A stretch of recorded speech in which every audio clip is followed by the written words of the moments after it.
Terkait pertemuannya dengan dua ketua umum parpol, Gubernur Jawa Barat Ridwan Kamil menyatakan komunikasi dengan pimpinan partai politik adalah kewajiban ada atau tidaknya Pilpres.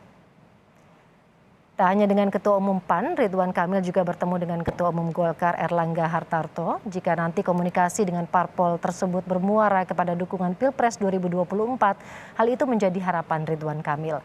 Selain dengan Golkar dan PAN, Ridwan Kamil juga mengaku telah menjalin komunikasi dengan Partai Nasdem.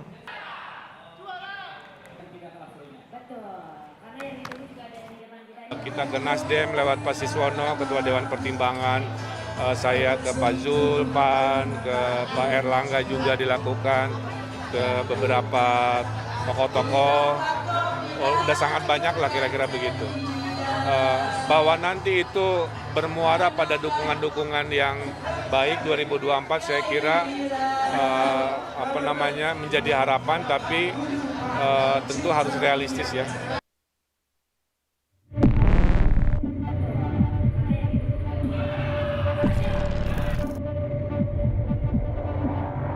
Minggu 15 Mei, Gubernur Jawa Barat Ridwan Kamil berkunjung ke rumah dinas Menko Perekonomian sekaligus Ketua Umum Partai Golkar Erlangga Hartarto di Widya Chandra, Jakarta Selatan. Kunjungan itu disebut sebagai ajang silaturahmi dan halal bihalal pasca Lebaran. Tetapi salah satu topik perbincangan mereka membahas pembentukan Koalisi Indonesia Bersatu. Ridwan Kamil menyatakan dukungannya terhadap gagasan Koalisi Indonesia Bersatu. Menurut Emil, gagasan Koalisi Indonesia Bersatu mendapat respons baik masyarakat. Sebelumnya, Gubernur Jawa Barat Ridwan Kamil bertemu dengan Ketua Umum PAN Zulkifli Hasan. Dalam pertemuan juga ada Wali Kota Bogor Bima Arya dan Ketua Fraksi PAN Saleh Daulay. Zulkifli Hasan dan Ridwan Kamil membahas Pilpres 2024 dan Koalisi Indonesia Bersatu yang dibentuk Golkar, PAN, dan P3. Terkait pertemuan, Sekjen PAN Edi Suparno menyatakan belum mengerucut nama calon presiden untuk diusung ke pemilu 2024. Kita juga melihat bahwa koalisi Indonesia Bersatu yang diumumkan beberapa hari yang lalu antara Golkar, PAN dengan P3 membahas sebuah gagasan besar, ingin mengajukan sebuah budaya baru dalam perpolitikan dan demokrasi di Indonesia agar kita di tahun 2024 nanti akan melakukan pesta demokrasi yang berbasis kontes gagasan, bukan kontes ideologis. Sehingga itu demokrasi kita akan semakin tercerahkan, akan semakin maju dan semakin memberikan pembelajaran yang baik bagi masyarakat. Sesungguhnya banyak hal yang telah dibahas, tetapi ke depannya ada beberapa hal penting yang akan kita rumuskan secara bersama-sama. Ridwan Kamil sebelumnya telah mendeklarasikan diri siap maju dalam pemilu presiden 2024 dan menyatakan bakal masuk partai politik tahun ini, meski belum memutuskan partai mana yang akan menjadi kendaraannya. Tim Liputan Kompas TV.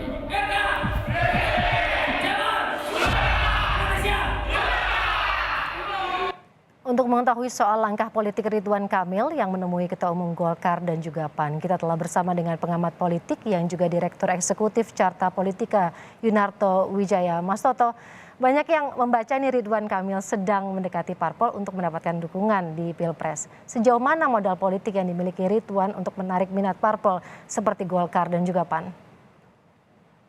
Ya, pertama ini kan salah satu calon yang berani belak-belakan berbicara mengenai akan maju di 2024 ya. Kalau kita bicara mengenai nama-nama lain seperti Sandiaga Uno, Ganjar Pranowo, ataupun Anies Baswedan seperti masih malu-malu, belum pernah berani mengatakan akan maju. Apakah ini positif atau tidak? Menurut saya sebenarnya positif dalam konteks pendidikan politik. Orang akan bisa menilai dari jauh-jauh hari dengan keberaniannya mengakui apakah memang dia pantas atau tidak berdasarkan track record-nya, dan apakah kemudian memang memiliki gagasan atau tidak.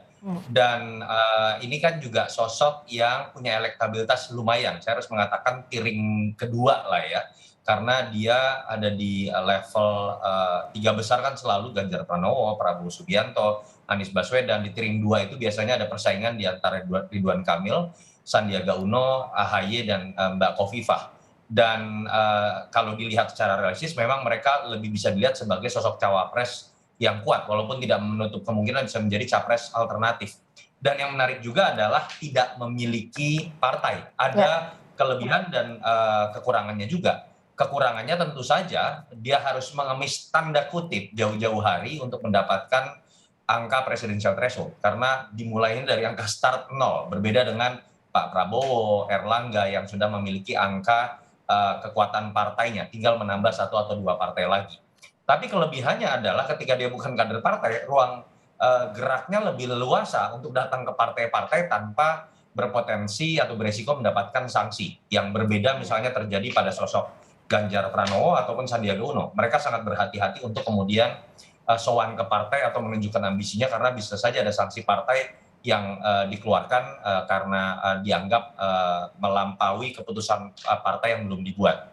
Nah, dalam konteks ini apa yang dilakukan oleh Kang Emil menurut saya tadi menyadari sebuah kelebihan dan kekurangannya tadi, tapi kan yang menjadi catatan kritis adalah apakah mau partai-partai yang punya ketum seperti Erlangga, seperti Bang Zul atau Pak Soeharto itu kemudian mengalah kepada sosok yang bukan partainya. Dan ada pertanyaan kedua buat partai tersebut, kalau memajukan sosok dari luar dan bukan kader, apakah akan menguntungkan atau merugikan partainya? Itu yang menyebabkan menurut saya ini masih jauh sekali ya dari sebuah kesimpulan yang bisa kita buat apakah 3 partai ini bisa tertarik dengan Kang Emil atau tidak. Ini masih ada waktu 2 tahun, penjajakan juga terus dilakukan. Tadi ada kelebihannya salah satu elektabilitas yang lumayan kalau kata Mas Toto, dan juga tidak memiliki partai. Tapi tentunya ada syarat yang biasa diminta oleh parpol. Seperti apa kemudian syarat-syarat yang mungkin akan diajukan oleh parpol jika memang tertarik dengan RK misalnya? Ya, kita akan melihat pada akhirnya ya koalisi yang akan diterima oleh parpol kan paling penting adalah pertama ini mengusung sosok yang bisa menang. Karena parpol akan berkoalisi untuk mendapatkan kemungkinan lebih besar mendapatkan kekuasaan, menjadi bagian dari kekuasaan. Sehingga yang menarik dari sisi ini adalah bagaimana Kang Emil secara implisit ini kan ingin menunjukkan dirinya harus lebih tinggi dibandingkan dengan elektabilitasnya harus lebih tinggi dibandingkan dengan ketum-ketum parpol tersebut. Betul. Minimal dari 3 nama ini kan yang sudah menyatakan diri akan maju atau sudah dideklarasi, sudah disebut-sebut namanya oleh pengurus daerah adalah Erlangga Hartarto dan sudah berkampanye secara implisit ya kalau kita lihat. Dan memang sampai sekarang Kang Emil lebih tinggi elektabilitasnya dibanding Erlangga. Yang kedua prasyarat tadi, katakanlah memang sosok ini elektabilitasnya lebih tinggi, tapi pertanyaannya apakah bisa berakibat efek positif buat partai tersebut. Kita sebutnya dengan efek ekor jas atau kotel efek. Efek dari pilihan pada pilpres yang akan berpengaruh kepada partai yang mengusung. Di sini mungkin saja negosiasi akan terjadi pada level mau tidak Kang Emil menjadi bagian dari kader parpol tersebut. Nah, pertanyaannya lagi kan adalah ketika ada 3 parpol ini, mana yang akan Kang Emil pilih misalnya untuk kemudian misalnya membuka dirinya menjadi kader parpol. Yang ketiga baru kita berbicara mengenai politik panggung belakang yang biasanya sulit untuk kemudian dibuka oleh parpol dan capresnya adalah berbicara mengenai kalau kemudian menang, lalu kemudian siapa yang dijadikan wapres. Kalau kemudian menang, kalau kemudian maju siapa yang akan dijadikan cawapres. Lalu kalau kemudian menang, berapa menteri akan didapatkan dan posisi-posisi penting lainnya. Itu tadi kalau kita bicara tawaran-tawaran apa yang kemungkinan diminta oleh parpol tersebut. Lalu bagaimana dengan nama-nama yang kemungkinan tidak sefleksibel Ridwan Kamil yang sudah mempunyai partai politik seperti itu, tapi elektabilitasnya tinggi, katakanlah Ganjar atau mungkin Anies Baswedan, Mas? Ya, kalau kita lihat kan bagaimana ada 2 sosok ya yang memiliki problem yang sama walaupun derajat kesulitan yang berbeda. Ada Ganjar Pranowo, ada Anies Baswedan. Mereka selalu masuk dalam 3 besar, bahkan Mas Ganjar hampir selalu di beberapa lembaga survei kredibel itu ada di peringkat 1. Dan kita tahu dia bukan pemegang keputusan partai. Nama yang disebut menjadi pesaing pun adalah sosok Mbak Puan, darah biru dari terah keluarga Soekarno yang memiliki power sangat besar ya di PDI Perjuangan. Ada Anies juga yang tidak punya partai sama sekali dan minimal masuk di 3 besar.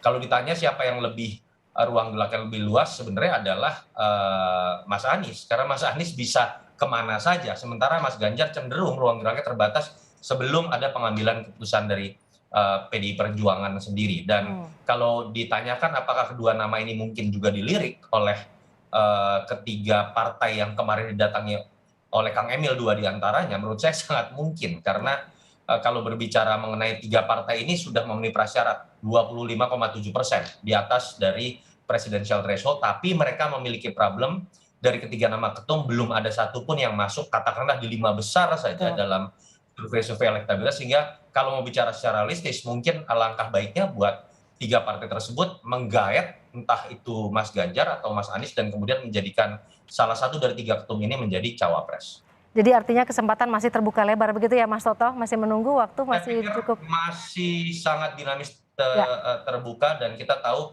pada masa injury time biasanya di situ koalisi baru akan terbentuk secara permanen. Betul, kita tunggu nanti bagaimana langkah-langkah dari para politisi ini selanjutnya dan juga peta politik Indonesia ke depannya. Terima kasih sekali lagi pengamat politik yang juga Direktur Eksekutif Carta Politika Yunarto Wijaya.